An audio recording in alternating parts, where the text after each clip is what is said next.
नमस्कार, आप देख रहे हैं द सुगम। जी हाँ, पेश है 12 नवंबर शनिवार राजस्थान प्रदेश की आज की टॉप एट द रेट 10 बड़ी खबरें हैं। शुरुआत कर लेते हैं राजस्थान प्रदेश की आज की सबसे बड़ी खबर के साथ।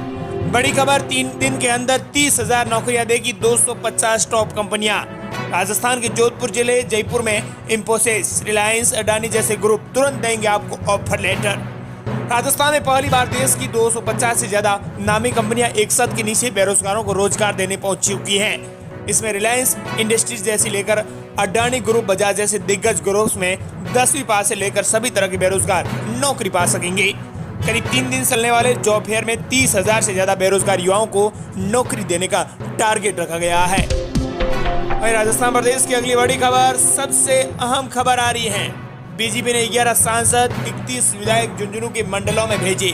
पार्टी सली शेखावटी, क्योंकि 21 में से सिर्फ 3 एमएलए भाजपाई हैं। राजस्थान बीजेपी ने अपने 42 सांसदों और विधायकों को झुंझुनू में सियाजी नबज टटोलने भेजा है।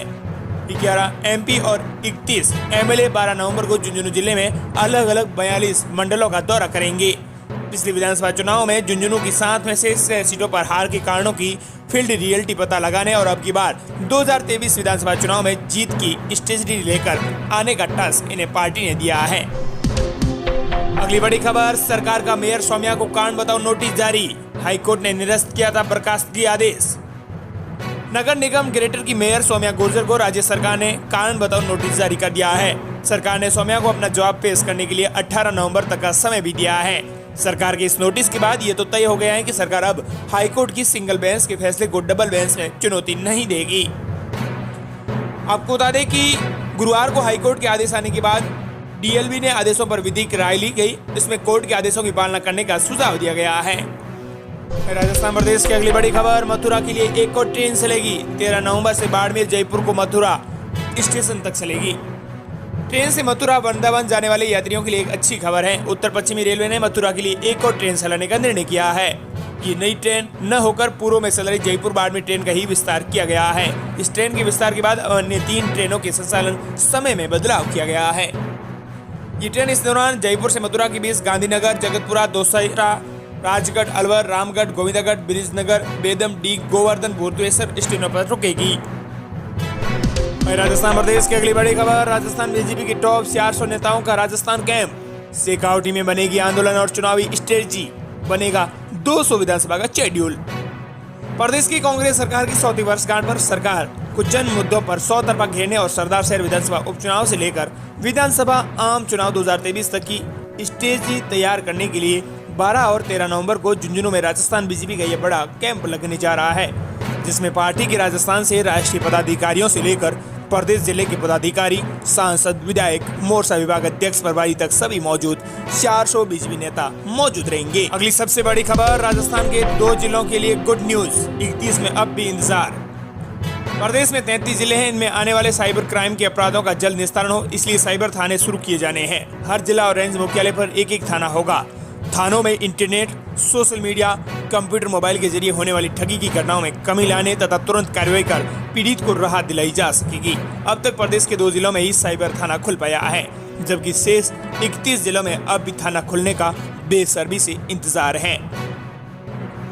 आपको बता दें कि थाने में होगा आधुनिक संसाधन। अगर आपसे फोन पर कोई लूटपाट कर देता है, मैसेज के माध्यम से साइबर क्राइम कर लेता है, तो ये थाने बिल्कुल आपकी काम आएंगे। राजस्थान के 2 जिलों के लिए गुड न्यूज है। सरकार के हर जिले एवं रेंज मुख्यालय पर साइबर थाना खोलने की घोषणा की गई है, जो अब तक फलीभूत नहीं हो पाई है। राजस्थान के हनुमानगढ़ और झुंझुनू जिलों में साइबर थाना खुल चुका है, लेकिन बीकानेर रेंज मुख्यालय और अन्य जिले इससे वंचित भी हैं। अगली बड़ी खबर, सीएम अशोक गहलोत का बड़ा फैसला। कोचिंग सेंटर के लिए सरकार ने जारी की गाइडलाइन। फेल होने पर बताई जाएंगे दूसरे करियर ऑप्शन। राजस्थान सरकार ने प्रदेश में बढ़ते कोचिंग माफिया पर नकेल कसने के लिए गाइडलाइन जारी की है, जिसके तहत प्रदेश भर में कोचिंग निगरानी समिति का गठन किया जाएगा, जिसमें पुलिस प्रशासन के साथ अभिभावकों और डॉक्टरों को भी शामिल किया जाएगा। सीएम अशोक गहलोत ने बताया है कि देश भर में प्रतिस्पर्धा और शैक्षणिक दबाव के चलते स्टूडेंट्स काफी परेशान हैं। पिछले कुछ वक्त में काफी स्टूडेंट्स ने सुसाइड भी किया है। इसीलिए स्टूडेंट्स की समस्या को दूर करने के लिए सरकार ने कोचिंग गाइडलाइन 2022 तैयार की है। सीएम अशोक गहलोत ने ये जानकारी दी है। साथ ही उन्होंने इसके लिए अलग से गाइडलाइन भी जारी किए हैं। अगर विद्यार्थी कोई फेल हो जाता है तो उसके लिए अलग से करियर ऑप्शन भी बताए जाएंगे। प्रदेश और जिला स्तर पर होगा निगरानी समिति का गठन। राज्य सरकार द्वारा कोचिंग संस्थान के लिए बनाई गई गाइडलाइन को प्रदेश भर में लागू करने के लिए राज्य स्तरीय समिति का गठन भी कर दिया गया है, जिसमें उच्च शिक्षा, स्कूल शिक्षा, मेडिकल शिक्षा, गृह विभाग समेत सरकार के आला अधिकारी शामिल होंगे। प्रदेश के 33 जिलों में जिला स्तरीय कोचिंग संस्थान निगरानी समिति का गठन किया जाएगा। अगली बड़ी खबर, आज से मौसम साफ रहने के साथ बढ़ेगी सर्दी। बेमौसम बारिश के बाद गुलाबी सर्दी का दौर शुरू हो चुका है। शुक्रवार सुबह इस सीजन में पहली बार कोहरा छाया रहा। कोहरे के चलते विजिबिलिटी काफी घट गई है। हालांकि आपको बता दें कि तापमान ये स्तर सभी सामान्य से 1.8 डिग्री सेल्सियस ज्यादा है। मौसम में नमी और हल्की हवाओं ने सर्दी का एहसास कराया है। आपको बता दें कि आज से मौसम साफ रहने के साथ सर्दी भी बढ़ जाएगी। अगली बड़ी खबर, खासरियावास ने कहा मेरा किसी मंत्री से कोई टकराव नहीं। गहलोत सरकार के सबसे मुखर प्रताप सिंह मंत्री है जो प्रताप सिंह खासरियावास, वो हर मुद्दे पर बेझिझक राय रखते हैं। अफसरों की एसीआर और ओबीसी आरक्षण समेत कई मुद्दों पर मीडिया ने एक विशेष बातचीत की। इसी दौरान उन्होंने कहा कि मेरा कोई किसी मंत्री से कोई टकराव नहीं है। साथ ही ओबीसी आरक्षण के सवाल पर उन्होंने कहा है कि हरीश चौधरी ने जो मामला उठाया है वो पूरी तरह से मेरी जानकारी में नहीं है। हरीश चौधरी मेरे अच्छे मित्र भी हैं, उनसे मेरा कोई टकराव नहीं है। ओबीसी आरक्षण का मैं विरोधी नहीं हूं, बल्कि मैं SC, ST, OBC, EWS आरक्षण का पक्षधर भी हूं। गुरुवार को सीएम ने सेना के रिटायर्ड लोगों से मिलकर संपूर्ण जानकारी भी प्राप्त की है। इस मामले में वे विधिक राय भी ले रहे हैं, सभी पक्षों की भी बात सुन रहे हैं। ये संवैधानिक मामला है। जब सीएम सभी पक्षों को सुन रहे थे तो उस वक्त मैं वहां पर नहीं था। अगली बड़ी खबर, हरीश चौधरी बोले ओबीसी मुद्दा टेपर करने सीएम जिम्मेदार। का मैंने मुख्यमंत्री से सवाल किया है, इसमें नौकरशाही का कोई रोल नहीं। पूर्व मंत्री और कांग्रेस विधायक हरीश चौधरी ने ओबीसी आरक्षण से जुड़ी विसंगति को दूर करने का एजेंडा कैबिनेट में मंजूर नहीं करने पर सीएम अशोक गहलोत पर निशाना साधा है। हरीश चौधरी ने कहा है कि ओबीसी आरक्षण की विसंगति दूर करने का एजेंडा डेफर होना बहुत दुर्भाग्यपूर्ण है। आज तक मेरे समझ में नहीं आया है कि मुख्यमंत्री ने इसे डेफर क्यों किया है। ये एजेंडा डेफर होने के लिए केवल सीएम गहलोत जिम्मेदार हैं। हरीश चौधरी ने कहा है कि 8 तारीख को मुख्यमंत्री हिमाचल प्रदेश में थे। मेरी आधी रात को उनसे मुलाकात हुई थी। मुख्यमंत्री ने मुझे जल्द ही कैबिनेट की बैठक में बुलाकर ओबीसी आरक्षण की विसंगति का समाधान निकालने का आश्वासन भी दिया था, लेकिन उस आश्वासन का क्या हुआ पता नहीं। इसके बीच में कौन राजनीति कर रहा है। अगली बड़ी खबर, मैं हाथ हुल के दम पर चुनाव नहीं लड़ता। राजेंद्र गुड्डा बोले 5 साल में जेल जाता हूं, इस बार जेल जाने का लाइसेंस रिन्यू नहीं हुआ। सरकार के खिलाफ बगावती तेवर दिखा रहे राज्य मंत्री राजेंद्र गुड्डा ने एक और बड़ा बयान दिया है। उन्होंने कहा है कि वो किसी भी पार्टी के भरोसे नहीं है, जनता उनकी शकल पर उन्हें वोट देती है। उन्होंने कहा है कि मेरा जेल जाने का लाइसेंस इस बार रिन्यू नहीं हुआ है, जबकि मैं हर 5 साल में एक बार तो जेल जाता ही हूँ।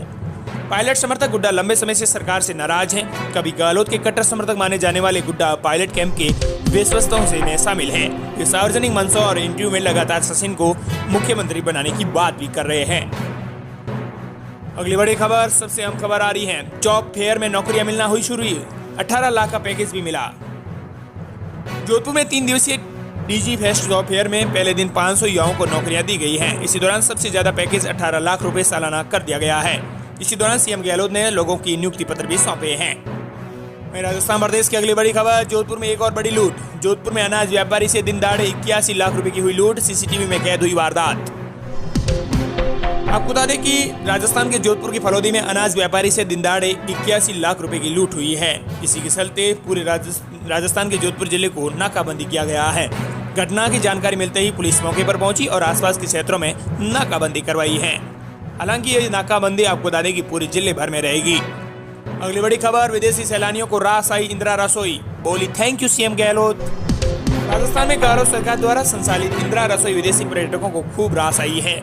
जोधपुर घूमने आए विदेशी, अब उन्होंने कहा कि घंटा घर भी उन्हें भूख लगी तो उन्होंने इंदिरा रसोई का भोजन किया। सैलानियों ने घंटा भर में MBL बोरा शिक्षण संस्थान की ओर से संचालित इंदिरा रसोई योजना का लुत्फ उठाया है। सीएम अशोक गहलोत ने वीडियो शेयर कर इसकी जानकारी भी दी है। सीएम अशोक गहलोत ने ट्वीट करके लिखा है कि कोई भूखा न सोए उद्देश्य से शुरू की गई इंदिरा रसोई अतिथि देवो भव की भावना को भी साकार कर रही है।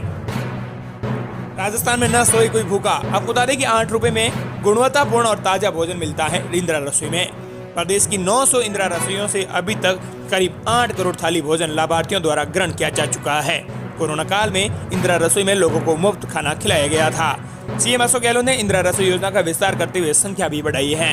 करीब 2 महीने पर वीसी के जरिए सीएम अशोक गहलोत ने इंदिरा रसोई योजना का शुभारंभ किया था। ये थी राजस्थान प्रदेश की आज की टॉप @ 10 बड़ी खबर।